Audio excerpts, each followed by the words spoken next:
Right, welcome back. వార్తలు వాస్తవాలు. Right, ఇప్పటివరకు ఈ రోజు వచ్చినటువంటి పత్రికల్లో నమస్తే తెలంగాణ ఈ పత్రికలకు సంబంధించి వివరాలు మనం చూసాం, కథనాలు చూసాం. దానికి సంబంధించి విశ్లేషణ కొనసాగించడానికి మనకు పాటు స్టూడియోలో గెస్టులు ఉన్నారు. బీఆర్ఎస్ సీనియర్ నాయకులు గట్టు రామచంద్రరావు గారు. నమస్తే సార్. అలాగే ప్రముఖ రాజకీయ విశ్లేషకులు జంగయ్య యాదవ్ గారు కూడా ఉన్నారు. నమస్తే sir. Sir Ramachandra sir, first చెప్పండి, ఏదైతే యూరియాకి సంబంధించి పచ్చినపల్లిలో ఇంకా రోజు ఈ చిచ్చు రగులుతూనే ఉన్నది, ఇది ఆరేదెప్పుడు? భారతదేశం అంటేనే వ్యవసాయ రంగం అని దానికి పేరు. అందులో తెలంగాణ బాగా వెనుకబడి 10 సంవత్సరాల కాలంలో దేశంలో నెంబర్ 1 రాష్ట్రంగా వ్యవసాయ రంగంలో ముందుకొచ్చింది, వ్యవసాయ ఉత్పత్తుల్లో ముందుకొచ్చింది. ఈ స్థితిలో ఒక ప్లాన్, వ్యవసాయం అంటే అర్థం ఏంటంటే ఒక ప్లాన్ ఉండాలి.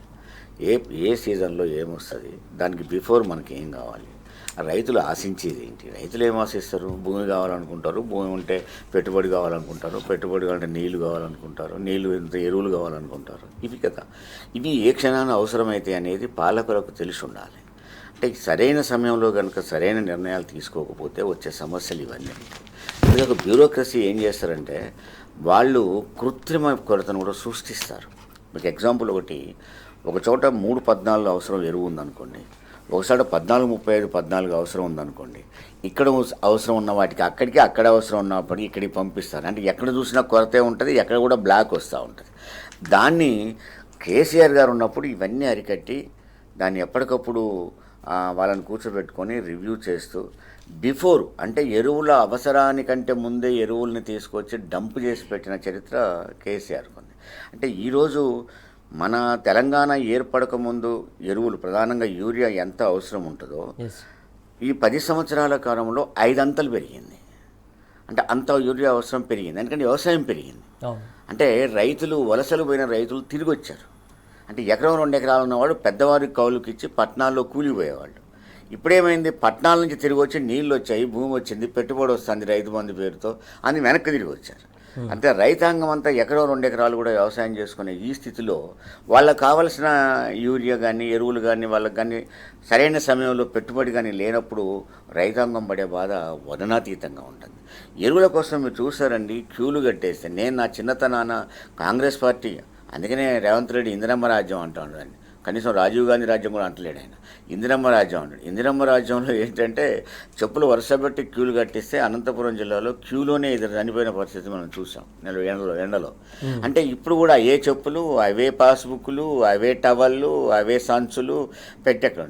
పైగా నాకు బాధ అనిపించింది ఏంటంటే ముఖ్యమంత్రి మాటలు ఏంటి, ఎండలో నిలబడలేక ఎక్కడో ఉండి పెడతా ఉన్నారు, ఎక్కడో అది పెట్టే స్థితికి ఎందుకు వస్తున్నారో బాబు అంటుంటే పెడతా ఉన్నారు అని చెబుతూ ఉంటారు. వాస్తవంగా చంకన్న పిల్లని వేసుకొని నేనైతే నేను చూశానండి, పెద్ద పాటకు ఉంటే ఆడవాళ్ళు కూడా పాటకు దూకిపోతూ ఉన్నారు. ఎందుకంటే ఉన్న ఒక బస్తాన్న యూరియా దొరుకుదో అని గోడలు దూకిపోతూ ఉన్నారు, ముసలోళ్ళు దూకిపోతున్నారు, కింద పడుతూ ఉన్నారు. వాళ్ళని చూస్తూ ఉంటే అసలు తనకు బాధ అనిపిస్తలేడు. అందుకే నేను ఎప్పుడు అంటూ ఉంటాను, రేవంత్ రెడ్డికి అగ్రికల్చర్కి హార్టికల్చర్కి తేడా అనే వ్యక్తి, ఆ వ్యక్తిని తీసుకొచ్చి ముఖ్యమంత్రిని చేస్తే వ్యవసాయ రంగాన్ని ఆయన ఏం చేస్తాడు? ఇంకా బాధ ఏంటంటే వ్యవసాయం గురించి అంతో ఇంత తెలిసిన వ్యవసాయ మంత్రి దాన్ని ఆయన కూడా పదవి కోసమో దానికోసమో దీనికోసమో తప్పుడు ప్రచారం చేయకండి, అవహేళన కూడా మాట్లాడుతూ ఉన్నారు. నేను అనేది ఏంటంటే ఒకవేళ నీకు పొరపాటు చేస్తే నాది పొరపాటు జరిగింది, దీన్ని అధిగమించడానికి మీరు కూడా సహకరించండి, ప్రతిపక్షాలు కూడా కలిసి రండి, అందరం కలిసి చూద్దామని. ఇక్కడ దొంగాట ఎక్కడ నడుస్తుందంటే సప్లై చేయాల్సిన కేంద్ర ప్రభుత్వం మేము ఇచ్చామంటారు, ఇక్కడ వీళ్ళేమో ఇవ్వలేదంటారు. ఇద్దరు సాయంత్రం పూట మాట్లాడుకుంటారు. అంటే అప్లోడ్ ఇంటికి వస్తే పెళ్ళం మొగలు అనుకుంటారు చూడండి, వాడు అసుంట పోగానే మళ్ళీ సంవత్సరం బరాబరే ఉంటుంది. అట్లా ఉంది బీజేపీ కాంగ్రెస్ పరిస్థితి ఇవాళ. అంటే వాళ్ళు మేము ఇన్ని ఇచ్చాం, ఎరువులు ఇంత సప్లై చేసాం, ఎక్కడికి పోయినాయి అని వాళ్ళు అడగరు, దాన్ని చెప్పరు వాళ్ళు. లేదు మేము ఇంత అవసరమని మేము ఇండెంట్ పెట్టాం, వాళ్ళు ఇంతే ఇచ్చారు అందుకని మాకు సరిపోవట్లేదు అని చెప్పి వీళ్ళు చెప్పరు. వాళ్ళు ఇచ్చింది అబద్ధమే, వీళ్ళు తెచ్చేది అబద్ధమే. ఇదంతా ఒక గూడు పుట్టంలాగా ఉంది. కానీ బలైపోయేది ఎవరు? ఇక్కడ రైతులు బలైపోతున్నారు, వ్యవసాయ రంగం బలైపోతుంది. ఓ 10 సంవత్సరాలు దేశంలో పెంచుకున్న ఓ ప్రతిష్ట భంగం కలుగుతోంది. ఈ స్థితిలో రైతుల బాధలు చూస్తూ ఉంటే ఆ ముసలోళ్ళండి పాపం, వ్యవసాయం ఏముంది, పిల్లలందరూ చదువుకొని అటు ఇటు పోతూ ఉన్నారు, వ్యవసాయం మీద ఎక్కువ మంది వృద్ధులు ఆధారపడుతున్నారు, ఆడవాళ్ళు ఆధారపడుతున్నారు. వాళ్ళు పడే బాధలు అంతేంత కాదు. ఇప్పటికైనా నీకు అసలు యూరియా ఎంత అవసరం ఉండే, నువ్వు ఎంత అడిగినావు, వాళ్ళు ఎంత ఇచ్చారు, ఎంత కొరత ఉంది, దాన్ని ఎట్లా అధిగమిస్తున్నారు ప్రజలకు చెప్పండి. అది చెప్పట్లేదు. అందుకని రైతుల గోస చాలా బాధాకరంగా ఉంది. అంటే గత బీఆర్ఎస్ పాలనలో ఎన్నడూ కూడా ఈ క్యూ లైన్లు చూడలేదు సార్ మనం. దాదాపు రైతు వద్దకే అన్ని చేరాయి, చాలా హ్యాపీగా గడిపిన సందర్భం మనం చూసాం. అది రైతు పాలన, ఒక రైతు చేసే పాలన. స్వతహాగా కేసీఆర్ ఒక రైతు. వ్యవసాయ రంగాన్ని ఎప్పుడు ఎలా పెంచాలో పెంచగలిగాడు కాబట్టి 10 ఏళ్లలో అసలు తెలంగాణ రాకముందు అసలు ఇది కరెంటు ఉంటుందా అన్నారు, కానీ 24 గంటలు కరెంటు. అసలు నీళ్ళు ఉంటాయా అన్నారు, బ్రహ్మాండంగా 24 అవర్స్ నీళ్ళు పుష్కలంగా, నీకు 365 రోజులు పుష్కలంగా ఉన్నాయి. ఎండాకాలంలో కూడా మొత్తలు దూకిన పరిస్థితి మనం చూసాం. అవి ఉన్నాయి. నీకు పెట్టుబడి ఎక్కడిది అన్నారు, అంత వలసలు వెళ్ళిపోతారన్నారు. పెట్టుబడి నేనే ఇస్తా అన్నాడు. అంటే రైతుకు భూమి దగ్గర నుంచి గిట్టుబాటు ధర వరకు ప్రతి అణువులో ప్రతి చోట కేసీఆర్ ఉన్నాడు. ఆయన ఆలోచన విధానం ఉన్నది. దానికి ఆయన యొక్క రైతుగా తను పడ్డ తపన ఉన్నది. ఆ తపనలో నుంచి రైతులందరినీ ఇవాళ రైతు సంఖ్య పెరిగింది, విస్తీర్ణ సంఖ్య పెరిగింది, ఉత్పత్తుల సంఖ్య పెరిగింది. అందుకనే నీకు దేశంలో నెంబర్ 1 తెలంగాణ అయింది. ఆ స్థితిలో కేసీఆర్ ఉన్నప్పుడు నీకు ఇవేం కనపడవు. నీకు అదంతెందుకు, ఒక వర్షం ఒక పక్క పడతా ఉంది, మంచినీళ్ళ కోసం బిందెలు పట్టుకోవాల్సిన పరిస్థితి ఉంటా ఉంది. ఘోరమైన పాలన. ఇంతటి పాలన నేను ఎక్కడ చూడలే. ఒక క్రిమినల్ చేతిలో రాజ్యం ఉంటే రాజ్యం ఎంత అధోగతిగా ఉంటుందో అంత అధోగతిగా ఉంది. వాళ్ళ పరిస్థితి అంతా ఘోరంగా ఉంది. అతనికి ఇవన్నీ ఏం పట్టవు. అతనికి కావాలి ఈడ 4 తిట్లు, ఢిల్లీలో పోయి 4 పాటలు, అక్కడ నువ్వు మేనేజ్ చేసుకుంటాడు, ఈడో బిజినెస్ చేస్తాడు. ఇది తప్ప రాజకీయం అతనికి తెలియదు. దానివల్ల మిగతా మినిస్టర్లు ఏంటి, ఈయన జోలికి పోవటం ఏంటి, మన పని మనం చేసుకుంటాం అనుకుంటున్నాడు. వాళ్ళకి స్వేచ్ఛనిచ్చాడు, ఈయన స్వేచ్ఛగా తీసుకున్నాడు. ఇష్టం ఎవరు ఇష్టం వచ్చినంత వాడు దోసుకుంటున్నారు. రాష్ట్రాన్ని మొత్తం గందరగోళం చేశారు. కేసీఆర్ ఉన్నప్పుడు పాలనని ప్రజలు కోరుకుంటా ఉన్నారు. ఈరోజు మీరు చిన్న పోయి అక్కడ పోయి నిలబడ్డ అతన్ని, ఏమయ్యా గతంలో ఎట్టుంది గిట్టం అంటే బండబూదులు నేను కూడా మళ్ళీ కేసీఆర్ రావాలండి అంటారు. వాళ్ళు ఎందుకంటా ఉన్నారు అంటే ఆ పాలనని ఈ పాలనని కంపేర్ చేసి ఆ రోజు పెట్టుబడి ఇంటికి వచ్చింది. ఆ రోజు మార్కెట్ కూడా ఈ ఊళ్ళల్లోకి వచ్చి ధాన్యం కొన్నారు, ఊళ్ళల్లోకి వచ్చి పంట కొన్నారు, పెట్టుబడి వచ్చింది, ఎరువులు ఉన్నాయి. ప్రతి చోట ఒక రైతు వేదిక కట్టి, ఆ రైతు వేదిక సాయంత్రం మీకు ఏం కావాలో చర్చించుకోండి, మీకు ఏం కావాలో చెప్పండి, అంటే నువ్వేం చేస్తావో చెప్పు, నేను సహకరిస్తా అని చెప్పి దగ్గరకు వచ్చి చెప్పిన ప్రభుత్వం ఆ ప్రభుత్వం. కాబట్టి దీన్ని ఎలా మనం పోలుస్తాం? దీన్ని ఎంతవరకు ఏంటంటే మాటలతోని మీడియాతోని మేనేజ్ చేసి బతుకుదాం అనుకునే పాలన. అది ఎల్లకాలం ఉండదు, కానీ ప్రజలు మాత్రం పడడానికి కష్టాలు పడతారు. జంగయ్య గారు, ఏదైతే పొలంలో ఉండాల్సినటువంటి రైతు ఈరోజు రోడ్డు మీద ఉన్నాడు, చాలా హరిగోసపడుతున్నటువంటి సందర్భం మనం చూస్తున్నాం. ఏంది అసలు ఇంత పరిస్థితి? వాస్తవం మీరు చెప్పింది. ఎందుకంటే యూరియా కోసం రైతులు రాత్రింబవలు పడిగాపులు కాస్తూ ఇంట్లో భార్య పిల్లలను వదిలిపెట్టి కూడా ఎరువుల కోసము, లేదంటే యూరియా కోసం అని మనం ఏదైతే అనుకుంటున్నామో, వాస్తవానికి ఈ యూరియా ఎరువు వలన ఉపయోగం ఏంది అని తెలిస్తే దాన్ని అక్కడ రైతులకు అందించడానికి అవకాశం ఉంటుంది. ఒక పంట వేసుకోవాలనుకున్నప్పుడు అంటే తన కుటుంబం కంటే కూడా భూమిని ఎక్కువగా ప్రేమిస్తాడు ఒక రైతు. ఎందుకంటే తనకు పుట్టుకతోనే నేను దాని మీదనే ఆధారపడి ఉన్నాను, నన్ను కాపాడుతున్నటువంటిది భూమి. ఆ భూమిని నేను ఇలా కాపాడుకుంటే పంట పండించుకోగలిగితే, పంట వేస్తాం, అందరూ వేస్తారు, కానీ వేసినటువంటి పంట దిగుబడి ఎక్కువ రావాలి, ఒక మంచి పొలం రావాలన్నప్పుడు ఎరువులుగా మనము వేస్తాం దానికి. ఎందుకంటే ఎరువు వేయకపోతే పంట ఎగుమతి అనేది ఎక్కువ రాకుండా తగ్గిపోవడానికి అవకాశం ఉంటుంది. దాని మీద క్రిమికీటకాలు ఆ యొక్క పంట కూడా చెదురు పట్టే అవకాశం ఉంటుంది. సో ఇట్లాంటి సందర్భంలో మనం గతంలో తీసుకున్నట్లయితే ఒక పంట వండడానికి ముఖ్యంగా కారణము నీళ్లు ఉండాలా, నీళ్లు రావాలంటే కరెంటు ఉండాలా, ఇట్లాంటివి ఫెసిలిటీస్. దానికి పెట్టుబడి సాయం కింద ఇంతకుముందు పెద్దలు చెప్పినట్టు పెట్టుబడి సాయం కింద రైతులకు అంతకుముందు గతంలో చూసుకుంటే సావుకారులు అని చెప్పేసి వాళ్ళ దగ్గర మనము అప్పు చేసి తీసుకునేటువంటి వాళ్ళ ఎరువులకైనా దేనికైనా. కానీ అలాంటి ఇబ్బంది కూడా ఉండదు. ఆర్థిక భారం కూడా రైతు మీద ఉన్నట్లయితే వ్యవసాయం సక్రమంగా చేయలేడు. ఎందుకంటే ఆలోచన విధానం మారిపోతుంది, ఏదో చేయాలనే తపన. ఇలాంటివన్నింటిని కూడా గతంలో మనం కేసీఆర్ గారు ఉన్నప్పుడు కానీ ఇప్పుడు కానీ కంపారిజన్ ఖచ్చితంగా రైతులు చేస్తారు. దానివలన ఈరోజు ఎరువుల కోసము చెప్పులు నిలబెట్టేసి నిలబడలేని పరిస్థితి రైతు. అంటే ఇంటి దగ్గర ఉండలేడు, అక్కడ ఆ లైన్లో ఉంటే సొమ్మసిల్లిపోయినటువంటి ఫోటోలు కూడా మనం చూస్తున్నాం ఈ 2 సంవత్సరాల నుంచి కూడా. దానివలన ఇంతకుముందు గతంలో తీసుకుంటే అన్నపూర్ణగా మన దేశాన్ని చేసుకున్నటువంటి సందర్భంలో దానికి దిక్సూచిగా తెలంగాణ నెంబర్ 1 స్థానంలో, అంటే గుజరాత్ను కూడా తలదనే విధంగా ఆ టైంలో మనం చూసుకుంటున్నాం. మనం అంటే ఎక్కడ కూడా పంటలలో నెంబర్ 1గా తెలంగాణ అని చెప్పేసి మనకు రికార్డులే చెప్తున్నాయి, మనం చెప్పడం కాదు. అంటే అటువంటి స్థానం నుంచి ఈరోజు ఎందుకు మనకు దిగువ స్థాయికి ఏర్పడిందంటే రేవంత్ రెడ్డి గారు వచ్చిన తర్వాత నేను ఒక వ్యవసాయ కుటుంబానికి చెందిన వ్యక్తిని, మాకు వ్యవసాయం తెలుసు, మా ఫ్యామిలీ మొత్తం వ్యవసాయం నుంచి వచ్చిందని రేవంత్ రెడ్డి గారు ఎలక్షన్లలో కానీ అంతకుముందు గతంలో మనం చూసాం, ఎన్నోసార్లు చెప్పారు. కానీ నిజంగా తెలిసినటువంటి వ్యక్తి అయితే, రైతుల విషయాలు తెలిసినటువంటి వ్యక్తి అయితే వారి సొంత నియోజకవర్గం, వారి గ్రామం నుంచి ఉన్నటువంటి సర్పంచ్ కూడా చనిపోవడం జరిగింది. అంటే ఈ రైతుల యొక్క బాధలు వాళ్ళకు నిజంగా అనుభవించి ఉండాలా, లేదంటే పూర్తిగా తెలిసి ఉండాలా.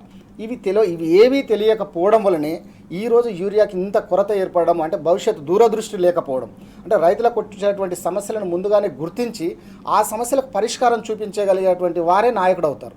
కానీ అవి ఏవి కూడా పట్టించుకోకుండా వ్యవసాయ శాఖ మంత్రి ఈవెన్ తుమ్మల నాగేశ్వరరావు గారు కూడా లేదు మేము ఎరువులు సక్రమంగా చేస్తున్నాము, ఎక్కడ కూడా లేదు అని చెప్పేసి పేపర్ ప్రకటన చేస్తారు. ఇదే పొన్నం ప్రభాకర్ కూడా అదే చెప్తాడు. కానీ ఇలా హుస్నాబాద్ నియోజకవర్గంలో ఏం జరిగిందండి, వాళ్ళ రైతులే అక్కడ లైన్లో నిలబడి చేస్తున్నారు, కానీ వాళ్ళ మంత్రి మాత్రం లేదు అని చెప్తున్నారు పొన్నం ప్రభాకర్ గారు.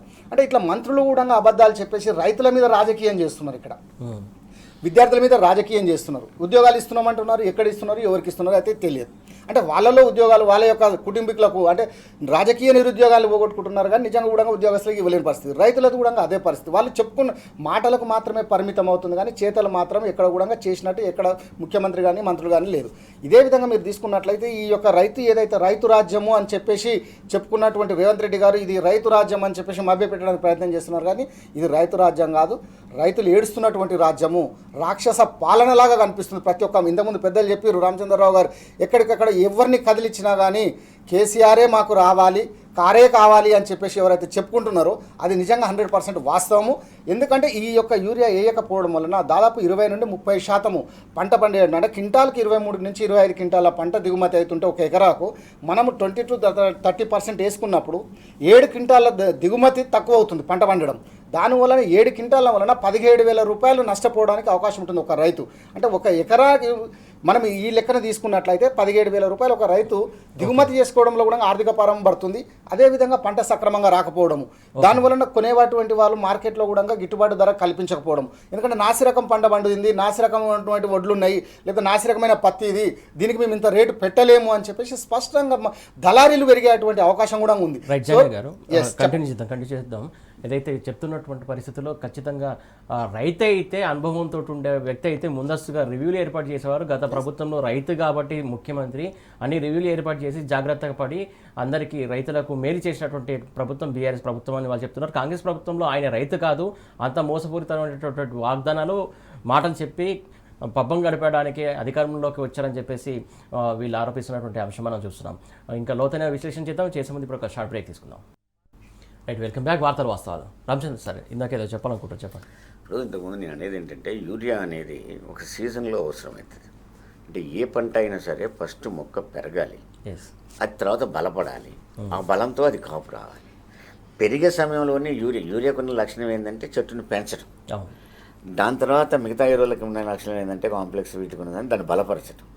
ఈ చెట్టు మొక్క పెరిగేటప్పుడు, అంటే ఈ మొక్క పెరిగేటప్పుడు కావాల్సిన యూరియా లేకపోతే అది తర్వాత యూరియా అది పెరగదు. ఇక చెట్టు ఆ ఉన్న దాంట్లోనే ఆ మొక్క బలపడాలి. కాబట్టి ఆ పెరిగే సమయంలో యూరియా దొరకనప్పుడు పడే రైతు, అంటే బిడ్డ పెరుగుతున్నప్పుడు ఎంతైతే పోషకాహారం అవసరం ఉంటుందో ఆ యూరియా ఆ సమయంలో అంత అవసరం ఉంటుంది. ఆ సమయంలో యూరియా దొరకకపోతే కన్న తల్లి పడ్డ బాధ రైతు పడతాడు. అక్కడ ఆ బాధ నిజంగా వర్ణాతీతంగా ఉంది. ఆ యూరియా ఆ సమయంలో అది అవసరం, అది నేను చెప్తాను. Okay sir.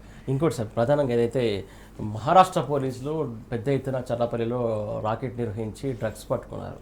పెద్ద ఎత్తున ఓ పక్కనేమో తెలంగాణ ముఖ్యమంత్రి డ్రగ్స్ రహిత తెలంగాణ కావాలని చెప్పేసి ఈయన మెసేజ్లు ఇస్తాడు.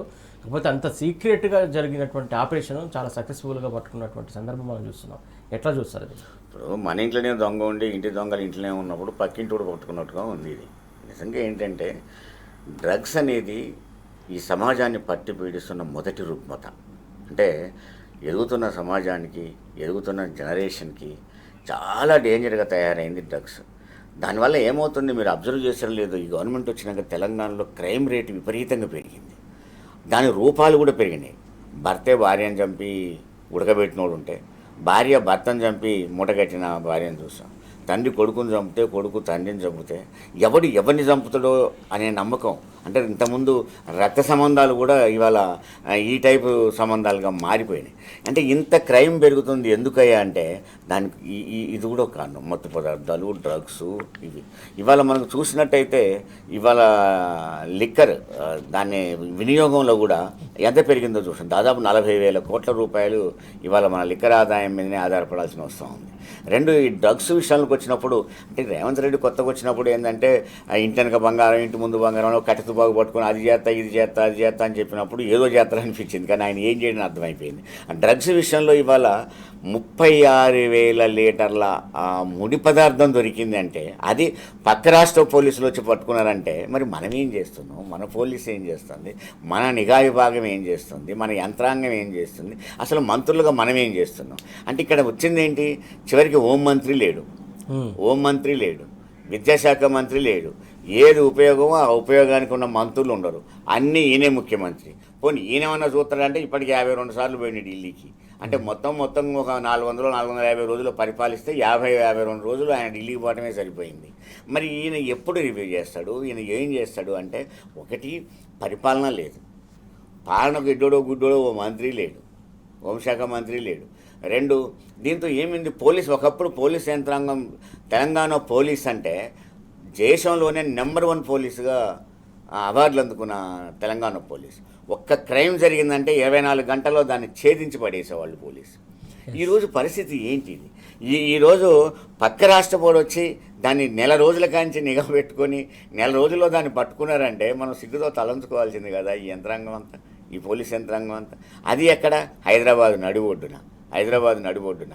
మరి ఇంత పెద్దగా డ్రగ్స్ వ్యాపారం పెరుగుతూ ఉంటే రేపు సమాజాన్ని ఏం చేద్దాం అనుకుంటున్నారు, ఈ రాష్ట్రాన్ని ఏం చేద్దాం అనుకుంటున్నారు అంటే చివరికి నాకు అనిపిస్తోంది రేవంత్ రెడ్డి తెలంగాణ రావడం తప్పు, తెలంగాణ రావడం వల్లనే జరిగిందని చూపెట్టు ప్రయత్నం చేస్తాడా అని ఒక అనుమానం వస్తూ ఉంది. ఎందుకంటే ఆయన సూపంతా ఆయన గురువు గారి మీద ఉంటుంది, చంద్రబాబు మీద ఉంటుంది. ఈయన ఏది చేసినా ఫలితాలు ఆయనకు దక్కాలని కోరుకుంటాడు. ఇక్కడ తెలంగాణలో ఏది చేసినా ఫలితాలు ఆయనకు దక్కాలని కోరుకుంటాడు. అది కాక ఇతను ఒక విచిత్రం ఏంటంటే నేను చెప్పాను కదా, రైతు అనేవాడు రాజ్యం వెళ్తే రైతు బాగుపడ్డాడు. ఈయన పెయింట్ వేసుకుంటాడు కాబట్టి సమస్యలన్నింటిని పెయింట్ వేసి పూసేస్తున్నాడు, పూతాడు తప్ప కనపడకుండా ఏది పరిష్కరిస్తలేడు. నేననేది ఏంటి, ఎక్కడో హై స్కూళ్ళల్లో కాలేజీలలో అక్కడ దొరుకుతూ ఉంది, దాన్ని నిఘా పెట్టాలని మొదట అలౌడ్ చేసి అది లేదు ఇది లేదు ఏది లేదు, చివరికి ఇక్కడ దొరికేసరికి 36,000 లీటర్ల ముడి సరుకు దొరికిందంటే అది ఏమనుకోవాలి? అంటే దీనికి సరైన పాలన లేకపోవడం, దానికి మంత్రి లేకపోవడం, దానికి రివ్యూ లేకపోవడం, పోలీస్ యంత్రాంగానికి భయం లేకపోవడం, రాజకీయ పెత్తనం పోలీస్ యంత్రాంగం మీద బలపడటం. దాంతో ఏమవుతుంది అంటే కేవలం ఎదుటివాడిని తిట్టాలి, వాని మీద కేసు పెట్టాలి, వీడిని కేసు పెట్టాలి, వాడు సోషల్ మీడియాలో ఏమైనా పెట్టిండా, వీడి సోషల్ మీడియా ఇది చూసుకోవడానికే పనికొస్తాను తప్ప ఒక పాలన, ప్రజలు వాళ్ళకున్న సమస్యలు ఏంటి, కష్టాలు ఏంటి, మనం దీన్ని చూసి ఏమేమి రుగ్మతలు దీంట్లో జొరబడుతూ ఉన్నాయి, ఈ డ్రగ్స్ లాంటివి, గంజాయి లాంటివి ఏం జొరబడుతుంది, క్రైమ్ ఏం జొరబడుతుంది, దొంగలు ఏం జొరబడుతున్నారు, ఇవన్నీ మనం చూడాలి. ఈ మధ్య నేను ఇప్పుడే చదివినా, నేను నూడ్ బ్యాచ్ అట. అంటే కొంతమంది బట్టలు లేకుండా ఇంతకుముందు షెడ్డి బ్యాచ్ అని వచ్చేది దొంగలు, ఇప్పుడు నూడ్ బ్యాచ్ అని వచ్చేసి అమ్మాయిలను ఎత్తుకుపోవడం అనేది. అంటే దౌర్భాగ్య స్థితికి రాజధాని పాలన నెట్టబడుతూ ఉన్నది. ఈ స్థితిలో ప్రభుత్వం ఇప్పటికైనా నీకు ఒక అవకాశం ఇచ్చారు, ప్రజలు నీకు ఒక అవకాశాలు ఇచ్చారు, ఆ అవకాశాన్ని ఉపయోగించుకుని ప్రయత్నం చేయాలి తప్ప ఈ డ్రగ్స్ మరొకరి కనుక పెరిగినట్లయితే మన పిల్లలు కానీ మన సమాజం కానీ చాలా ఇబ్బందుల పాలవుద్ది అనేది. సార్ అంటే ఇది ఒక్కటే కాదండి, ఇందాక మీరు అన్నట్లు లా అండ్ ఆర్డర్ ఇష్యూ కావచ్చు, హత్యల రేటింగ్ కావచ్చు, మిగతా అన్నీ కూడా పెరుగుతున్నటువంటి క్రమం కనబడుతుంది. క్రైమ్ రేటు పెరుగుతూ ఉంది. ఇంతకుముందు క్రైమ్ రేటు బాగా తక్కువగా ఉండేది, క్రైమ్ రేటు పెరుగుతూ ఉంది. ఆ క్రైమ్ రేటు ఎంత ఘోరంగా పెరుగుతుందంటే ఇంతకుముందు నా చిన్నతనంలో పొలిటికల్ దాళ్ళు ఉండేది, వాళ్ళ మీద వీళ్ళ మీద వీళ్ళు పొలిటికల్గా ఉండేది. ఇప్పుడు పొలిటికల్ కాదు, క్రైమ్ ఎవరి మధ్యనే పెరుగుతుంది. ఇంట్లో ఎవరు లేరు, భార్యాభర్తలు ఉంటే భార్యాభర్తల మధ్యనే క్రైమ్ పెరుగుతుంది. ఎవరు లేరు, తండ్రి కొడుకులు ఉంటే తండ్రి కొడుకుల మధ్యనే పెరుగుతూ ఉంది. ఏదో అడుగుతా డబ్బులు ఇవ్వలేదని తల్లిని చంపాను అంటే మనస్తత్వం ఎక్కడికి మారుతూ ఉంది అంటే ఒక పక్క ఈ గంజాయిలు, డ్రగ్స్ ఇవన్నీ రావడం ఒక భాగం. రెండు, విచ్చలవిడితనాన్ని నాకు ఏం కాదులే, నన్ను ఎవడేం చేయలేడు అని ఒక వాతావరణం వచ్చినప్పుడు ఆ మెంటల్లో క్రైమ్ వస్తూ ఉంది. రెండు, మారుతున్న సమాజం, వచ్చే సినిమాలు, రకరకాల మీడియా, తర్వాత సోషల్ మీడియా, దీంట్లో వక్రీకరణగా వస్తున్న సోషల్ మీడియాలు, క్రైమ్ రేటు. మొన్నేంటి 10వ తరగతి చదువుతున్న పిల్లవాడు ఒక అమ్మాయిని పొడిచి చంపాడు. వాడు ఏందయ్యా అంటే ఎట్లా చంపాలో యూట్యూబ్లో సెర్చ్ చేసిండట. అంటే ఈ ఘోరమైన సమాజం మన చుట్టూ ఉన్నప్పుడు మన పిల్లల్ని ఎంత జాగ్రత్తగా చూసుకోవాలి, అంటే ఈ రాష్ట్రాన్ని, ఈ ఇంటిని ఎంత జాగ్రత్తగా నువ్వు చూసుకోవాలి అంటే క్రైమ్ రేటు పెరగడానికి పాలనే ప్రధానమవుతుంది. నువ్వు పాలన సక్రమంగా ఉంటే ఈ క్రైమ్ రేటు క్రైమ్ మీదనే ఆధారపడదు. నీ క్రైమ్ రేట్ ఈవెన్ పెట్టుబడులు రావాలన్నా వాడు క్రైమ్ రేటును చూస్తాడు. ఈ రాష్ట్రంలో పెట్టుబడి పెట్టాలంటే ఇక్కడ క్రైమ్ రేటు చూస్తాడు. ఓకే, ఈ పెట్టుబడి పెట్టాలంటే ఇక్కడ శాంతి భద్రతలు చూస్తాడు. ఇక్కడ పెట్టుబడులు పెట్టాలంటే వాని వ్యాపారం ఎట్లా జరుగుతుందో చూస్తాడు. ఇక్కడ పెట్టుబడి పెట్టాలంటే ఇక్కడ కొనుగోలు శక్తి ఎలా ఉందో చూస్తాడు. ఇక్కడ ఆదాయాలు ఎట్టున్నాయో చూస్తాడు. ఈ వచ్చిన ఆదాయాన్ని వీళ్ళు ఏం చేస్తారో చూస్తాడు. తిరిగి మళ్ళీ దాన్ని పునరుత్పత్తికి పెడుతున్నారా లేదా చూస్తాడు. ఇవన్నీ చూడకుండా నీకు పెట్టుబడులు లేవు. ఎప్పుడైతే శాంతి భద్రత పూర్తిగా క్షీణిస్తాయో పెట్టుబడులు రావు నీకు. ఎప్పుడైతే పెట్టుబడులు రావో నిరుద్యోగం పెరుగుతుంది. నిరుద్యోగం పెరుగుతుందో మళ్ళీ క్రైమ్ రేటు పెరుగుతుంది. అంటే ఒకదానికి ఇంటర్లింక్ ఉంటుంది. నీకు నిరుద్యోగం పెరిగిన తర్వాత మళ్ళీ నీకు క్రైమ్ రేటు పెరుగుతుంది. ఈ క్రైమ్ రేటు పెరగడానికి గల కారణం పాలనే. ఒకటి, చేతి నిండా పని ఇవ్వకపోవడం, ఏమంటే ఇచ్చిన పని సక్రమంగా ఉండకపోవడం. నువ్వు ఎవరికి పనిస్తున్నావు? ఇవాళ రైతుల విషయంలో అంత బాధపడుతున్నావు. రైతుకి ఆడ పనిస్తున్నావు? చైగా ఒక అతను అంటాడు, ఒక మినిస్టర్ అంటాడు, పొలంలో ఉండాల్సిన రైతులు రోడ్డు మీద ఎందుకుంటారు? అసలు వీళ్ళు రైతులేనా? పొలంలో ఎందుకుంటారు? ఏం చేయాలి పొలంలో? వాడికి ఎరువులు లేవు, పెట్టుబడులు లేవు, ఏం చేయాలి పొలంలో వాడు? అంటే నువ్వు రోడ్డు మీదకి తీసుకొచ్చిందే నువ్వు. అంటే రోడ్డు మీదకి వచ్చేసి పని లేకుండా చేస్తున్నది నువ్వు. పని లేకుండా చేసినప్పుడు క్రైమ్ రేటు పెరక ఏమవుతుంది? ఉద్యోగం లేనప్పుడు క్రైమ్ రేటు పెరక ఏం చేస్తుంది? ఉద్యోగం లేనప్పుడు వాడి అవసరాలు ఎట్లా తీరుస్తాడు? అంటే క్రైమ్ రేటే ప్రధానంగా అవుతూ ఉంటుంది. వాడి క్రైమ్ లక్షణాలు అలవాటు అవుతాయి వాడికి. అది కాక ఎలా క్రైమ్ చేయాలో సోషల్ మీడియా చూపెడుతూ ఉంది, ఎలా క్రైమ్ చేయాలో సినిమాలు చూపెడుతూ ఉన్నాయి, ఎలా క్రైమ్ చేయాలో చిన్న పిల్లగాళ్ళు నేర్చుకుంటున్నారు. మరి ఈ స్థితిలో నువ్వు ఎంత జాగ్రత్తగా నువ్వు పెంచుకోవాలి? నువ్వు లేత నేను ఢిల్లీ పోతా, ఓ మంత్రం ఇక్కడికి పోతా, ఓ మంత్రం అక్కడికి పోతా, కావాలితే కేసు అని తిడతా. ఇదే పాలన. ఈ పాలన అయితే రాష్ట్రానికి భరిస్తావు. కేవలం పాలన కొడిగట్టుకొని పోవడం, కొడిగట్టుకుంటే సున్నా అయిపోవడం. ఎప్పుడైతే అయిపోతుందో ఈ దరిద్రపు అవలక్షణాలన్నీ సమాజంలో పట్టుకోవాలి. Right sir. సో చూస్తున్నాగా పాలన పడకేసిందని చెప్పడానికి ఇవే ఉదాహరణలు అని చెప్పేసి వాళ్ళు చెప్తున్నారు. క్రైమ్ రేట్ పెరగడం కావచ్చు, డ్రగ్స్ పక్క రాష్ట్ర పోలీసులు వచ్చి ఇక్కడ ఇంత నిఘా పెట్టి అంత పెద్ద ఎత్తున డ్రగ్స్ పట్టుకోవడం వెనకాల అంటే తెలంగాణ పోలీసు వ్యవస్థ ఇంత కట్టుదిట్టంగా ఉందో చెప్పడానికి ఇదే ఒక ఉదాహరణగా అని చెప్పేసి రామచంద్ర గారు చెప్తున్నటువంటి అంశం. జంగే గారు, ప్రధానంగా ఏదైతే పెద్ద ఎత్తున డ్రగ్స్ సంబంధించి మనం చూస్తున్నాం, చాలా పెద్ద ఎత్తున పదార్థాలు కావచ్చు, నగదు కావచ్చు, చల్లపల్లిలో పట్టుబడినటువంటి అంశం ఎలా చూడాలి? స్పష్టంగా ఒకటే విషయం అండి, ఇంతకుముందు పెద్దలు చెప్పినట్టు ఒక మంత్రి ఉండుంటే దాని మీద అబ్జర్వేషన్ కానీ కాన్సన్ట్రేషన్ చేసేవాళ్ళు. ముఖ్యమంత్రి గారికి ఒక్క శాఖ అయితే మీరు అన్నట్టు దాని మీద ఒక పట్టు అనేది ఉంటుంది, లేకపోతే దాని మీద ఒక అబ్జర్వేషన్ అనేది, నిఘా అనేది ఉంటుంది. కానీ ముఖ్యమంత్రి గారి దగ్గర హోమ్ మినిస్టర్ కానీ ఇట్లాంటి ఎడ్యుకేషన్ కానీ మిగతా బాధ్యతలు కూడా వారి మీద ఉన్నాయి కనుక దేని మీద కూడా ఫోకస్ చేయలేకపోతున్నారు. దానివల్లనే ఈరోజు నియంత్రణ లేకపోవడం వల్ల పక్క పోలీసు వాళ్ళు వచ్చేసి దాన్ని చేయడము, పట్టుకోవడము మనం చూసాము. అంటే ఇక్కడ ఇంకొక విషయం ఏమవుతుందంటే, ఈ డ్రగ్స్ విషయానికి వచ్చేసరికి డ్రగ్స్ వలన ఎన్ని అనర్థాలకు దారితీస్తుందంటే, ఈ డ్రగ్స్ అసలు ఎందుకు, దీని వలన డ్రగ్స్ అనేది మనం రెండు రకాలుగా చెప్పొచ్చు. ఒకటి చట్టపరమైనవి, అంటే ఇప్పుడు చట్ట వ్యతిరేకమైనవి. ఒక లిమిటెడ్గా మనం ఏదైనా తీసుకున్నట్లయితే డ్రగ్ వ్యాధికి సంబంధించినటువంటిది మెడిసిన్స్ మనం ఏమి తీసుకుంటే ఒక మోతాదులో తీసుకుంటే అది మనకు హాని చేయకుండా మన హెల్త్ని కాపాడే అవకాశం ఉంటుంది. మోతాదుకు మించి మనం ఏదైనా తీసుకున్నట్లయితే అది ఖచ్చితంగా హానికరమైనటువంటిది. అలాంటివే మనం చూస్తున్నాము. ఈరోజు కొకేన్ అని చెప్పేసి, గంజాయి అని చెప్పేసి, మిథేన్ అని చెప్పి, డ్రోన్ అని చెప్పేసి, ఎంక్యాబిల్ అంటే చాక్లెట్స్ రూపంలో కూడా ఇస్తున్నారు. ఈ డ్రగ్ వ్యవస్థ ఎక్కడ దాకా వెళ్ళిందంటే గ్రామాలలో కూడా తయారైంది. ఈరోజు మనం చూసినట్లయితే యువత మేను దాని వలన చెడిపోవడం వలన వాళ్ళు పక్కదారులు పట్టేటువంటి అవకాశం ఉంటుంది. అదేవిధంగా మనం యువత ఈరోజు మానసిక ఒత్తిడికి గురి అయి కావడము, లేదంటే దానికి బానిసగా తయారు కావడమా, లేదా అదేవిధంగా మనం చేస్తున్న దానివల్ల కొందరు మతిస్థిమితం కోల్పోయి ఏం చేస్తున్నామో తనకు తెలియకుండానే, అంటే ఎక్కడ కూడా తను ఏం చేస్తున్నాడో తనకు స్పృహ ఉండదు. ఇంకా అది తీసుకున్నప్పుడు ఒక ఆనందంగా భావిస్తున్నాడు, కానీ దాని వలన జరిగేటువంటి అనర్థాలు మాత్రం అతను ఊహించలేకపోతున్నాడు. అవి తెలుసుకున్న తర్వాత కనీసం చేంజ్ చేద్దామంటే కూడా అవకాశం లేకుండా పోతుంది. అప్పటికి కూడా ఇప్పుడు సెంట్రల్ గవర్నమెంట్ కూడా దాని మీద ఒక శాఖ పెట్టేసి దాని మీద కూడా నిఘా పెట్టినప్పటికీ కూడా ఈరోజు కేంద్రం కూడా చేస్తున్నటువంటిది కూడా మనకు కాకుండా మన రాష్ట్ర ప్రభుత్వం కూడా ఆల్రెడీ 2000లో మనం చేయడం జరిగింది, మనం 2020లోనే. అయినప్పటికీ యాంటీ నార్కోటిక్ అని చెప్పేసి మనం తీసుకున్నాము, టోల్ ఫ్రీ నెంబర్ ఇచ్చినాము. అయినప్పటికీ కూడా ఎక్కడికక్కడ కాలేజీలో కానీ స్కూల్లో వ్యవస్థ నుంచి కూడా, స్కూల్ నుంచి కూడా ఈ యొక్క డ్రగ్స్ చాలామంది చూస్తున్నాం మనం మార్కెట్లో.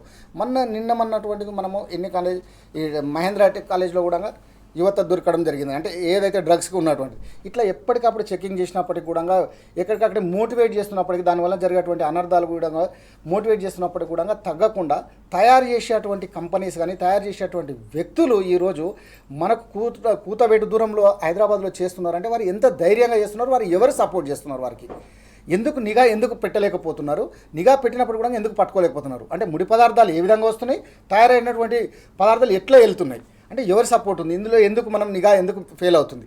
దీనివల్ల నిజానికి చెప్పాలంటే ఈరోజు యువత కానీ ప్రతి ఒక్కరు కూడా ఒక పౌరుడు మానసికంగా కానీ ఈ డ్రగ్స్కి అలవాటు అయ్యి రేపు దేశ భవిష్యత్తు కూడా దెబ్బతినేటువంటి పరిస్థితి ఉంది.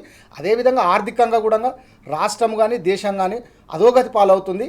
ఇంకొక విషయం ఏంటంటే పక్క దేశాల్లో ఉన్నటువంటి పాకిస్తాన్ కానీ మిగతా దేశాలు కూడా ఈ డ్రగ్స్ మూలాన మన యువతను పెడతోని పట్టించేసి వారు ఆర్థికంగా గన్నులు కానీ వాళ్ళకు మిగతా ఆయుధాలు కూడా సమకూర్చి మన దేశాన్ని కూడా అలవపాలు చేసేటువంటి అవకాశం ఉంటుంది.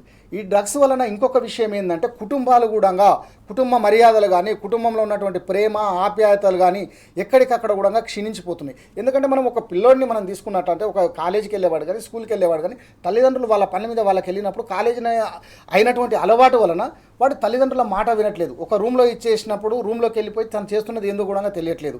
ఈరోజు ఇంతకుముందు పెద్దలు చెప్పినట్లు ఎక్కడికక్కడ సోషల్ మీడియా ఉండడం వల్ల ఫోన్లో కూడా వాళ్ళు ఏ విధంగా చేయాలి, దీన్ని ఏ విధంగా మనం దీన్ని యూటిలైజ్ చేసుకుంటున్నాము, ఏ విధంగా తెలియకుండా చేస్తున్నాము, ఇట్లా అనేక దారులు వెతుక్కుంటూ అక్కడ మతిస్థితం కోల్పోయి యువత ఎక్కడికక్కడ కూడా వాళ్ళ జీవితం ఏంది, ఫ్యూచర్ ఏంది అని చెప్పేసి మరిచి ఈరోజు రాష్ట్రానికి అదొక నిరుద్యోగ సమస్యనే కాదు, దానివలన దేశ భవిష్యత్తు కూడా దెబ్బతింటుంది. దాన్ని అరికట్టడంలో ఈరోజు రాష్ట్ర ప్రభుత్వం ఫెయిల్ అయిందని మాత్రం మనం స్పష్టంగా చెప్పొచ్చు.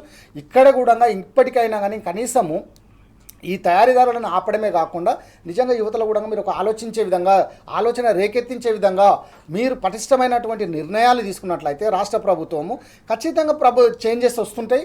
దానివలన ఈరోజు మనము రాష్ట్రాన్ని కానీ దేశాన్ని కూడా కాపాడిన వాళ్ళం అవుతాము. అదేవిధంగా మనకు ఒక యువతకు మంచి మార్గం చూపించిన వాళ్ళం అవుతాము. యువత చదువుకుంటుంది అని చెప్తున్నాము కానీ చదువుకున్నటువంటి వారికి తగినటువంటి ఉద్యోగాలు ఎక్కడైనా కల్పించగలుగుతున్నామా? ఆ ఉద్యోగాలు లేకపోవడం వలన ఈరోజు క్రైమ్ రేటు, ఇంతకుముందు పెద్దలు చెప్పారు, క్రైమ్ రేట్ ఎందుకు పెరుగుతుంది అంటే వాళ్ళకు జీవనోపాధి లేదు. జీవనోపాధి చదువుకున్నటువంటి దానికి ఉపాధి లేనప్పుడు దానికి బతకడానికి ఏదో ఒక పని చేయాలి కనుక ఇలాంటి డ్రగ్స్కి అలవాటై వాళ్ళు ఏ పని చేస్తున్నారో తెలియకుండా అది చర్య అని కానీ ఏదైనా కానీ అంటే దాని వలన ఏమవుతుందంటే ఇది తప్పు ఇది కరెక్ట్ కాదు అని చెప్పేసి తెలుసుకునేటువంటి మతిస్థిమితం లేకుండా దాన్ని కోల్పోయి వాళ్ళు ఏదైనా సరే నేను బతకాలి అంతే, ఇంకా వేరే వాళ్ళు ఏమైనా నాకు సంబంధం లేదు, నేను మాత్రం ఈరోజు ఆనందంగా ఉండాలి అని చెప్పేసి ఉన్నటువంటి వాటికి విలాసవంతమైన జీవితం, కొందరు విలాసవంతమైన జీవితాలకు కూడా అలవాటు పడి దొంగతనాలు చేస్తున్నారు, చైన్ స్నాచింగ్లు అంటున్నారు. ఇప్పుడు ఇట్లా ఎన్ని బ్యాంకు దోపిడీలు, ఇంకోటి ఏంటంటే ఈ సైబర్ క్రైమ్ అని చెప్పేసి మనం ఏదైతే అనుకుంటున్నామో వీళ్ళు చేయడం, అంటే ఇట్లా ఎక్కడికక్కడ కూడా వాళ్ళ తెలివితేటలు మొత్తాన్ని ఈ విధంగా ఉపయోగించుకొని క్రైమ్ రేట్ పెరగడానికి కూడా అవకాశం ఉంటుంది. దీనివల్ల అంటే ఈ ఒక డ్రగ్స్ వలన ఏ వ్యక్తి అయినా కానీ ఎంత అధోపాతాన్ని తను ఖరాబ్ కాకుండా తన జీవితమే ఆగం చేసుకోకుండా దేశం యొక్క భవిష్యత్తును కూడా తాకట్టు పెడుతుండ అని చెప్పేసి మాత్రం ఇక్కడ మనం స్పష్టంగా చెప్పొచ్చు. దీన్ని అదునుగా తీసుకున్నటువంటి పక్క దేశాలు కూడా మన మీద ఈ దేశాన్ని ఏవైతే నాశనం చేయాలనుకుంటున్నారో గ్రౌండ్ లెవెల్లో అంటే యుద్ధాలు చేయాల్సిన అవసరం లేదు. కొన్ని సందర్భాలలో మనకే ఈ డ్రగ్స్ అలవాటు చేసేసి బానిసలను తయారు చేసేసి మనల్నే కింద పడేసేసి ఎక్కడికక్కడ కూడా కారణం చేయడానికి డ్రగ్స్ని పక్క దేశాల నుంచి కూడా మనకు సప్లై చేస్తున్నారు. దాన్ని గుర్తించకపోతే భవిష్యత్తు తరాలని మనము ఆగం చేసిన వాళ్ళం అవుతాం. కావున దేశంలో ఉన్నటువంటి బీజేపీ పార్టీ అయినా కానీ కేంద్రంలో ఉన్నటువంటిది, అదేవిధంగా తెలంగాణలో ఉన్నటువంటి రేవంత్ రెడ్డి గారు కానీ కాంగ్రెస్ పాలన కానీ ఎవరైనా సరే నిఘా వ్యవస్థని నిద్రపోకుండా మేల్కొల్పగలిగిన వాళ్ళే దేశాన్ని కాపాడగలుగుతారు. కానీ నిఘా వ్యవస్థ నిద్రించినప్పుడు దేశం మొత్తం ఆగమవుతుందే తప్ప దాన్ని మేల్కొల్పాల్సిన నాయకత్వము కానీ నాయకులు కానీ ముందుంటి వారి యొక్క చర్యలు తీసుకొని వారి యొక్క నిర్ణయాలను కానీ ప్రజల్లో తెలియజేసినప్పుడే ప్రతి ఒక్కరికి ఒక అవగాహన ఏర్పడుతుంది. నిజంగా కూడా భవిష్యత్తు ఇట్లా ఉంటే బాగుంటుంది, ఇది తీసుకుంటే మేము అలవాట్లు ఉంటాయి, ఈ విధంగా మా జీవితాలు ఆగమవుతాయి అని చెప్పేసి వారు కూడా ఒక ఆలోచన విధానం రేకెత్తుతుంది. అలా యువతని కానీ పిల్లలు మనం తీసుకున్నామంటే స్కూళ్ళల్లో కూడా చాక్లెట్స్ రూపంలో ఇస్తున్నారండి డ్రగ్స్. అంటే వాళ్ళకి ఏంటంటే ఎంతసేపు కమర్షియల్ స్పేస్లో చూస్తున్నారు. మీరు ఇందాక నిఘా వ్యవస్థ గురించి ఒక మాట అంటున్నారు. ప్రధానంగా నిఘా వ్యవస్థ ఇక్కడ ఖచ్చితంగా పనిచేస్తే నెల రోజులుగా మహారాష్ట్ర పోలీసులు ఇక్కడ కన్నేసి వాళ్ళ యొక్క చర్యలు చేపడుతున్నారంటే ఇక్కడ నిఘా వ్యవస్థ ఏం చేస్తుంది అనుకోవాలి మనం? నేను అందుకని చెప్పాను కదా, మనకు ఒక కమాండింగ్ అనేది ఉంటే, ఒక హోమ్ మినిస్టర్ అనేటువంటి ఉంటే, నాయకత్వం ఉంటే, నాయకుడు ఉంటే పరిపాలించేటువంటి ఆలోచన విధానం కానీ దాని మీద నిఘా పెట్టడానికి అవకాశం ఉంటుంది. కానీ నాయకుడే లేనప్పుడు దాని మీద డిసిషన్ ఎవరు తీసుకుంటారండి? ఎవరు అబ్జర్వేషన్ చేస్తారు? ఎవరు ఎక్కడికక్కడ కమ్యూనికేట్ చేస్తారు? అంటే ఎందుకు వస్తుంది? ఇప్పుడు మహారాష్ట్ర నుంచి వచ్చినటువంటి పోలీసులు నిజంగా వాళ్ళు వచ్చిన విషయం కూడా మీకు తెలియదా? ఎందుకు అంటే మీరు పట్టించుకునేవాడు లేకపోతే ఆలోచించే వాళ్ళు ఎక్కడ ఉంటున్నారు? అంటే ఎక్కడికక్కడ కూడా మీరు పట్టించుకున్నటువంటి సామర్థ్యం కానీ లేకపోతే మీకు ఉన్నటువంటి శాఖకు మీరు ఒక రైట్స్ ఎవరికి ఇచ్చారు? మీరు అన్నీ మీ దగ్గరనే పెట్టుకుంటారు. అన్నీ మీ చేతిలో ఉన్నప్పుడు దాన్ని పట్టించుకునే వాళ్ళు ఎవరు? ఎక్కడికక్కడ కూడా మీరు దేశ భవిష్యత్తు మనం ఏదైతే యువత అనుకుంటున్నామో కనీసం మీరు ఎక్కడ కూడా లేకుండా మీకు విద్యార్థులలో ఉన్నటువంటి సృజనాత్మకతని బయటికి తీసేటువంటి ఎక్కడైనా ఉందా? మీరు దాదాపు 2 సంవత్సరాలు కంప్లీట్ అయింది కదా, అంటే 22 నెలలు కంప్లీట్ అవుతుంది కదా. ఇప్పటికి కూడా ఒక విద్యార్థికి కానీ మనం తీసుకున్నట్లయితే భవిష్యత్తును డిజైన్ చేసేటువంటి ఒక ఎడ్యుకేషన్ మినిస్టర్ ఎక్కడ ఉన్నాడండి? అంటే ఒక ఎడ్యుకేషన్ మినిస్టర్ ఉన్నాడు, వాళ్ళని అభివృద్ధి చేద్దామంటే అక్కడి నుంచి దానికి అలవాటైనటువంటి బానిసత్వం కింద కానీ వ్యసనాలకు అలవాటు అవుతున్నటువంటి డ్రగ్స్ని చేకూర్చేటువంటి వారికి కూడా ఎక్కడ కూడా లేదు. అంటే దీని మీద లేదు, దాని మీద లేదు.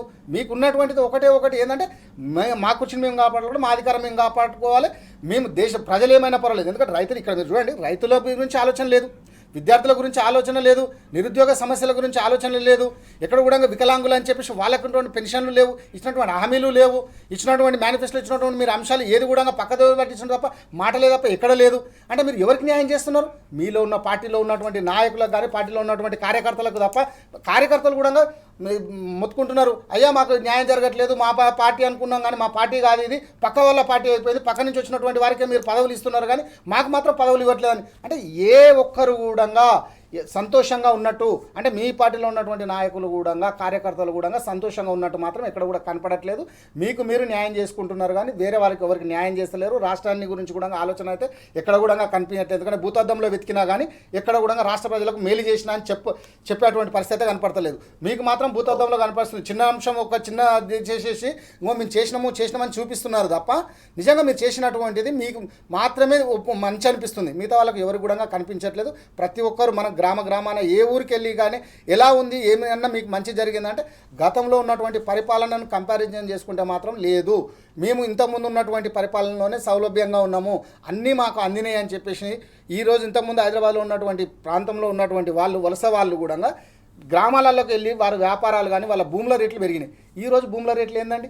ఒక ప్లాట్ కొనుక్కోవాలనుకుంటే గతంలో మనం తీసుకున్నట్లయితే 10 ఏళ్ల కింద హైదరాబాద్లో ప్లాట్ ఉందంటే గొప్పగానేవారు. కానీ 10 ఏళ్ల తర్వాత తెలంగాణ వచ్చిన తర్వాత ఊర్లో ఎకరం ఉందంటే ఒక అమ్మాయిని ఇచ్చేవాడు. అరే ఓ ఎకరం భూమి ఉంది అని చెప్పేసి మినిమం 40-50 లక్షలు ఉంది అని చెప్పి ఒక అమ్మాయిని ఇచ్చేవారు. కానీ ఈ రోజు నువ్వు 10 ఎకరాలు ఉన్నా కానీ ఏం చేసుకుంటావు? పడవ పడుతుంది తప్ప నీకు నీళ్లు ఉండట్లేదు. కనీసం నీకు యూరియా కొరత కూడా ఉంది బాబు, నీకు ఎరువులు లేవు, నువ్వు పంట పండించుకోలేవు, నా పిల్లని ఏ విధంగా సాగుతావురా నాయన అని చెప్పేసి మనకు ఒక సంబంధం కూడా ఒకటి ఇవ్వట్లా. అంటే ఒక ఆడపిల్ల పెళ్లి చేద్దాం అనుకుంటే ఎకరం అమ్ముదామని చెప్పేసి ఒక రైతు అనుకుంటే నువ్వు ఇప్పుడు నేను కొనేటటువంటి లేదు, మార్కెట్ బాగాలేదు, కనీసం ఇంకొక 2-3 సంవత్సరాల తర్వాత కేసీఆర్ గారు కానీ ప్రభుత్వం మారితే అప్పుడు నేను ఏమైనా ఆలోచిస్తాను, కానీ ఇప్పుడైతే కొనే పరిస్థితి లేదు నాయన, నాకు నీ భూమి ఏమవుద్దు అని చెప్పేసి ఎవడు కనీసం అటు సైడ్ చూద్దామంటే కూడా ఎవరు పోయే పరిస్థితి లేదు. రియల్ ఎస్టేట్ చూసుకున్నట్లయితే నేను రియల్ ఎస్టేట్ కింగ్ను, రియల్ ఎస్టేట్ గురించి నాకు తెలిసినంత ఎవరికీ తెలియదు. నేను వెంచర్లు వేసిన అని చెప్పేసి మన ముఖ్యమంత్రి గారు చెప్పారు. కానీ నిజంగా మీరు వెంచర్లు వేసింది వాస్తవమే సార్, కానీ అప్పుడు మీరు వేసింది ఎప్పుడు? మీరు ముఖ్యమంత్రి కాకముందు వేసారు. మీరు ముఖ్యమంత్రి అయిన తర్వాత ఏమైనా వెంచర్లు వేసేమన్నా డెవలప్మెంట్ కనపడుతుంది కన్నా? బిల్డర్స్ కూడా ధర్నాలు చేస్తున్నారని పోయి వాళ్ళ క్యాంప్ ఆఫీస్ ముందర ధర్నాలు చేసుకుంటారు, మా బిల్లులు ఇవ్వమని చెప్పేసి. రియల్ ఎస్టేట్ వాళ్ళు కూడా బిల్డర్స్ వాళ్ళు కట్టినటువంటి దానికి. అంటే ఈ విధంగా ఏ సందర్భం తీసుకున్నా కానీ ఎక్కడ కూడా ఏ వర్గం కూడా సాటిస్ఫైగా మాత్రం లేదు రేవంత్ రెడ్డి గారి పరిపాలన. రైట్ సార్, మొత్తం చూస్తున్నాం ఏదైతే రేవంత్ రెడ్డి గారి పరిపాలన మొత్తం అసమర్థత పాలన అని చెప్తున్నారు. ప్రధానంగా ఏదైతే పక్క రాష్ట్రం ఉన్నటువంటి మహారాష్ట్ర పోలీసులు వచ్చి ఇక్కడ ఏం చేస్తున్నారని కూడా తెలుసుకోలేని పరిస్థితిలో ఉన్నారు. ఎందుకంటే హోంశాఖ తన దగ్గర ఉంది, తను కూడా తెలుసుకోలేని పరిస్థితి. ఆ శాఖ వేరే వాళ్ళు ఇస్తే కూడా పూర్తిగా బాధ్యతలు నిర్వహించే అవకాశం ఉంటుందని చెప్పేసి జంగయ్య యాదవ్ గారు సూచన చేస్తున్నటువంటి సందర్భం మనం చూస్తున్నాం. రైట్, ఇక రామచంద్ర సార్, ప్రధానంగా ఏదైతే గత ప్రభుత్వం కీలకంగా మారినటువంటి పథకం కేసీఆర్ కిట్టు, ఈ కాంగ్రెస్ ప్రభుత్వం వచ్చాక తుంగలో తొక్కింది. దానికి సంబంధించి ఒక నివేదిక 2023 SRS సంబంధించినటువంటి అద్భుతమైన నివేదిక అందజేసింది. ఎలా చూస్తారు దాన్ని? కేసీఆర్ కిట్టు అనేదాన్ని ముందు కేసీఆర్ పాలన అనేదాన్ని మనం చర్చించుకోవాలి. అది తల్లి పిల్లల సంక్షేమ పాలన. అది కేసీఆర్ పాలన అంటే తల్లి పిల్లల సంక్షేమ పాలన, శిశులే కాదు తల్లి కూడా. అంటే కేసీఆర్ పాలన ఒక విధంగా డెఫినెట్ ఇవ్వాలంటే కడుపులో పడ్డ బిడ్డ నుంచి పుట్టి పెరిగి పెద్దయి చదువుకొని ఉద్యోగం చేసి చనిపోయినప్పుడు ఆ శవాన్ని కాటికి తీసుకెంత వరకు ప్రతి చోట కేసీఆర్ ఉన్నాడు, ప్రతి చోట ఉన్నాడు. కడుపులో పడ్డప్పటి నుంచి తల్లి పిల్లల సంక్షేమం అక్కడ కేసీఆర్ ఉన్నాడు. హాస్పిటల్కి వస్తే ప్రభుత్వ ఆసుపత్రుల రేట్, ఇంతకుముందు ప్రభుత్వ ఆసుపత్రికి పోవాలంటే గర్భిణీ స్త్రీ భయపడేది, పోయేది కాదు, ప్రైవేట్కి పోవడానికి సిద్ధపడేవాళ్ళు ఎంత కష్టమైనా. తర్వాత ప్రభుత్వ ఆసుపత్రిలో జనాల రేటు పెరిగిపోయింది. ఎందుకని? ప్రభుత్వ ఆసుపత్రిలో అన్ని సౌకర్యాలు ఇంతకంటే ఎక్కువ దొరుకుతున్నాయి ఆడ. దాంతో ఏమైపోయింది, ఆ తల్లి పిల్లల్ని క్షేమంగా మళ్ళీ ఇంటికి పంపడం. ఎలా పంపడం? కేసీఆర్ కిట్ ఇచ్చి పంపడం. కేసీఆర్ కిట్లో ఏంటి, పిల్లకు తల్లికి ఆ సంక్షేమానికి ఏం కావాలో అవన్నీ ఇచ్చి పంపడం, ఇంటి దాకా పంపడం. తర్వాత ఆ పిల్ల సంక్షేమంలో తల్లికి, తర్వాత వాళ్ళ కుటుంబానికి సరిపడా ఏదైతే పని ఉపాధి ఈ పనులు దొరికాయో ఆదాయానికి అంతో ఇంతో చేరువ అయ్యేది.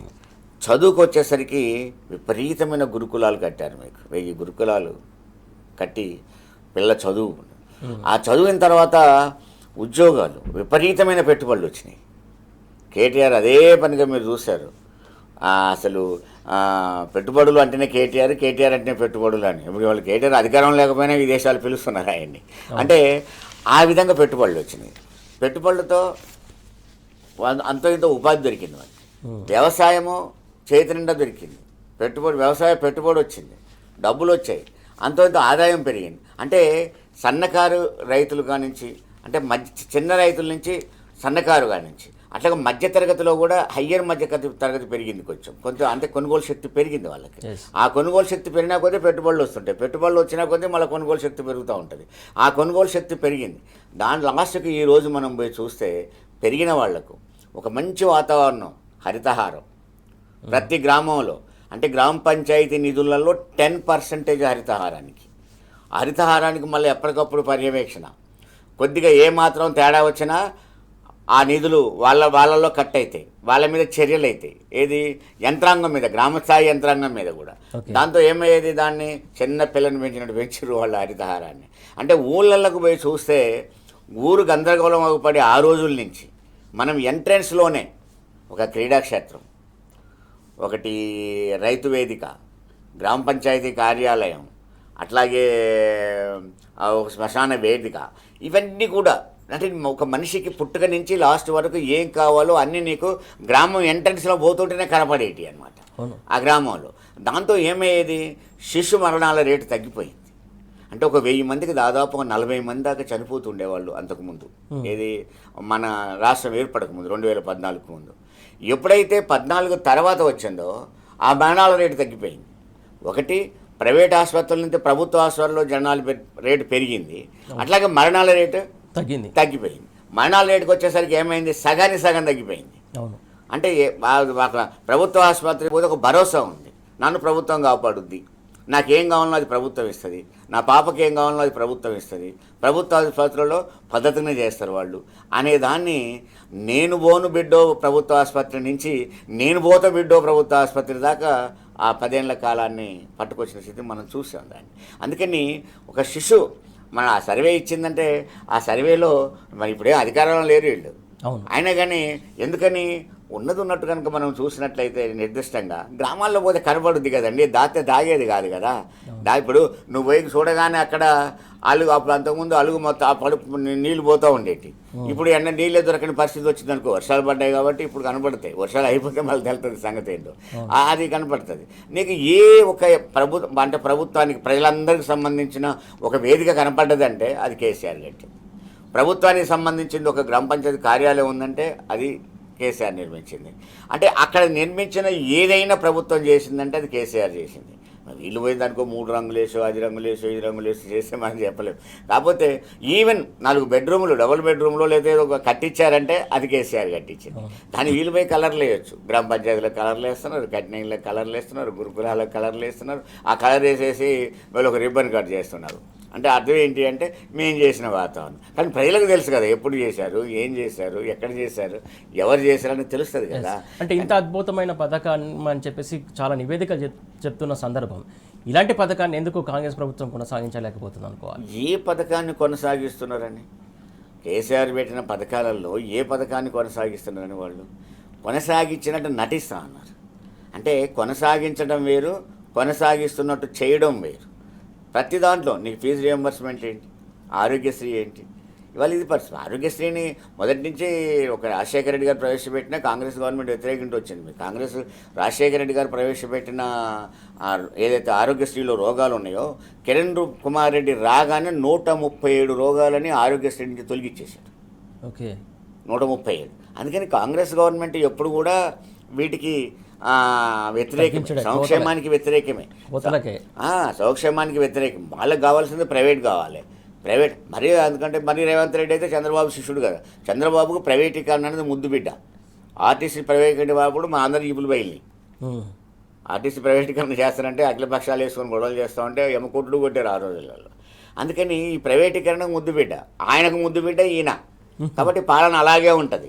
ఈ స్థితిలో నీకు ప్రభుత్వ పరంగా వచ్చే పాలనని ఏది చేయడానికి పథకాన్ని ఇవ్వరు. వీళ్ళ దృష్టిలో ఏంటి, పథకము అంటే సంక్షేమ పథకం అంటే వృధా పథకం అని, తిరిగి పెట్టుబడి వచ్చేది కాదని, రూపాయి పెడితే రూపాయి వచ్చేది కాదని ఒకటి ఉంది. కానీ ఒకటి ఉంటుంది క్లారిఫికేషన్ అక్కడ, సంక్షేమ పథకం అంటే బతికిచ్చేది.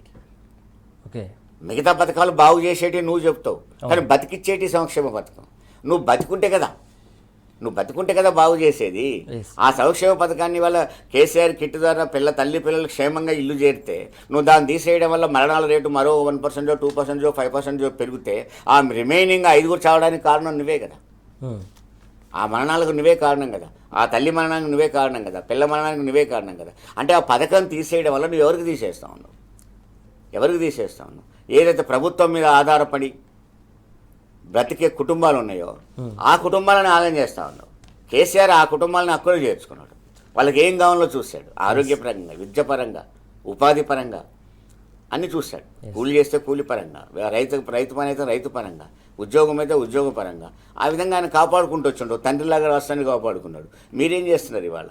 అందుకని శిశు మరణం అనేది మహాపాతకం అండి. శిశు మరణం అనేది మన కళ్ళ ముందు మన శిశువు చచ్చిపోతూ ఉంటే కాపాడవలసినోడు కాపాడకపోతే అంతకంటే పాతకం ఏముంటుందండి? అంతకంటే నువ్వు చేసే ఘనకార్యం ఏముంటుంది?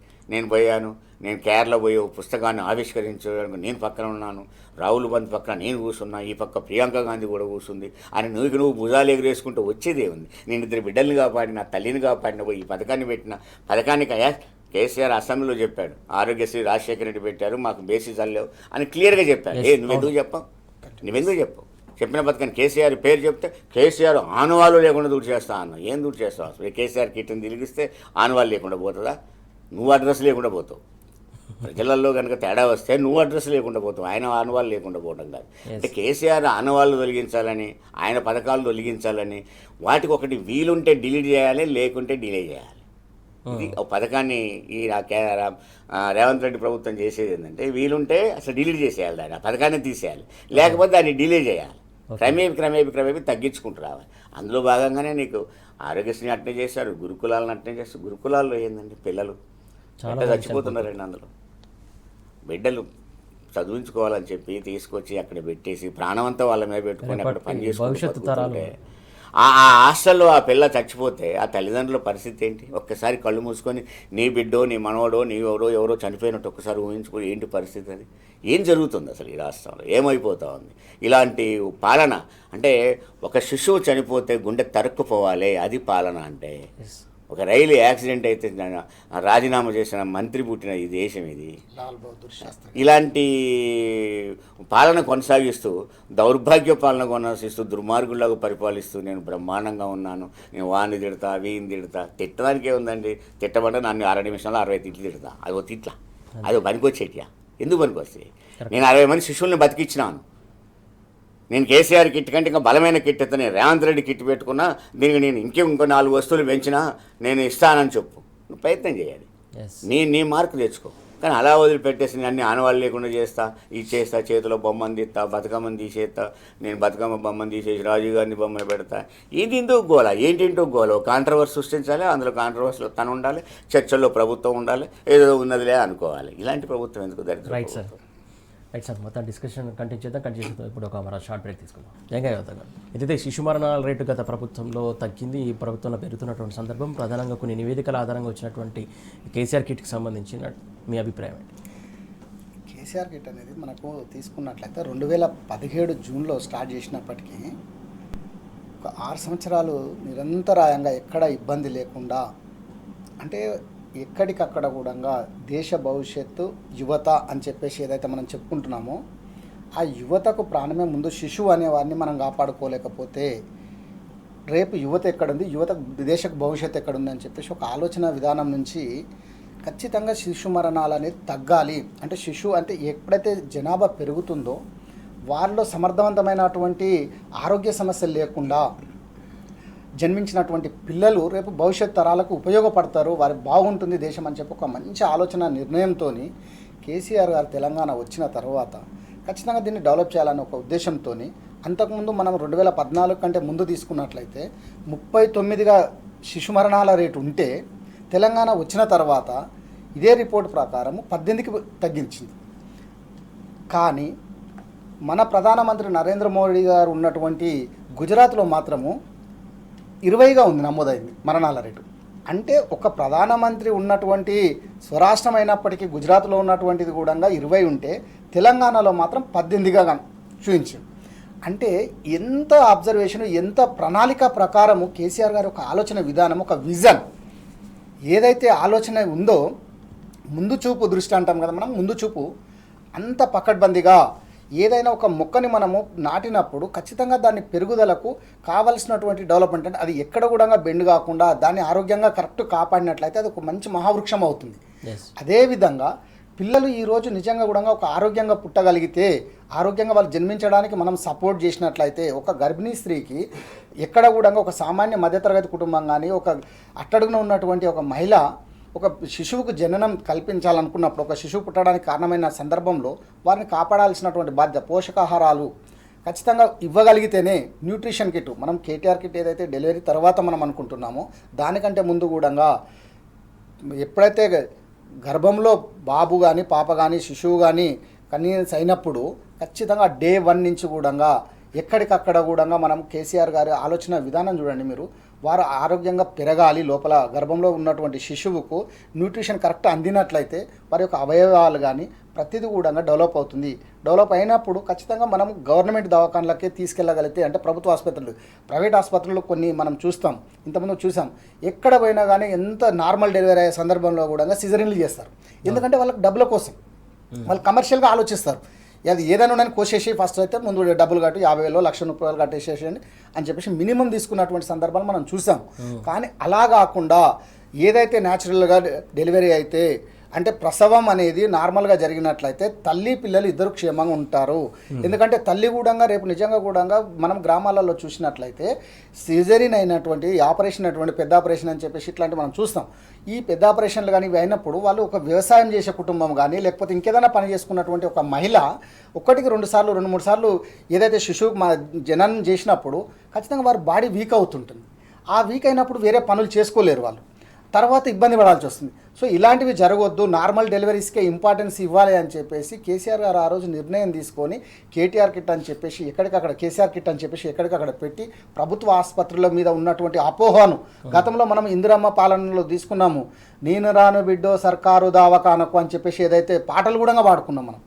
అంటే సర్కారు దావకాన అంటే అంత ఒక భూతంలాగా కనిపించినటువంటి సందర్భం ఇందిరమ్మ పాలనలో. కానీ కేసీఆర్ గారు వచ్చిన తర్వాత మేము ప్రభుత్వ దవాఖానలకు పోతామని చెప్పేసి కనీసం ఫుల్గా ఎక్కడ కూడా, అంటే అక్కడ ఉన్నటువంటి సమకూర్చున్నటువంటి ప్రయోజనాలు ఎక్కడికక్కడ కూడా టెక్నికల్గా ఉన్నటువంటి మిషనరీస్ అన్నిటి కూడా ప్రైవేటుకు మించి, అంటే ప్రభుత్వ ఆసుపత్రిలో ఏ మిషనరీ ఉండదు, ప్రభుత్వ ఆసుపత్రిలో టైం మెయింటైన్ చేయ డాక్టర్లు అని చెప్పేసి ఏవైతే అపోహలు ఇంతకుముందు ఉండేనో వాటన్నిటిని మారుస్తూ ఎక్కడికక్కడ కూడా ప్రజలే ముఖ్యము, ప్రభుత్వం ఉన్నదే ప్రజల కోసము, ప్రజలు పడుతున్నటువంటి ఇబ్బందులను ఖచ్చితంగా మనం గుర్తించి వారికి అక్కడ ఫెసిలిటీస్ ఇవ్వడం వలన ఒక నమ్మకం పెరిగింది ప్రజలకు. నిజంగా ప్రభుత్వ దవాఖానకు పోతే మాకు 15,000 రూపాయలు మామూలు డెలివరీ తర్వాత వస్తుంది.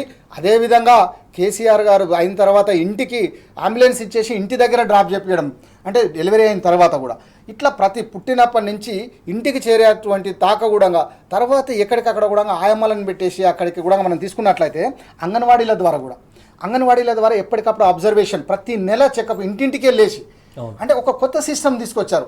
అంటే మీరు గర్భిణీగా ఉన్నటువంటి స్త్రీని, తల్లిని, పిల్లల్ని ఇద్దరిని కాపాడాలని ఒక ఆలోచన విధానంతో అంగన్వాడీల ద్వారా ఎప్పటికప్పుడు అబ్జర్వేషన్ పెట్టి రిపోర్ట్లు తీస్తూ అదే గవర్నమెంట్ హాస్పిటల్లో ఉన్నటువంటి ప్రాముఖ్యత, ప్రైవేట్ వాళ్ళు ఎవరు కూడా మీరు ప్రైవేట్ దగ్గరికి మీరు వెళ్ళాలి, కానీ అంగన్వాడీ ప్రభుత్వము మీ దగ్గరికి పంపిస్తుంది అని చెప్పేసి చేసినటువంటి దానిని ఆదర్శంగా తీసుకున్నటువంటి పక్క రాష్ట్రమైనటువంటి ఆంధ్రప్రదేశ్ ఈరోజు ఎన్టీఆర్ పేరు మీద తీసుకున్నట్లయితే ఎన్టీఆర్ బేబీ కిట్ అని చెప్పేసి పెట్టడం జరిగింది.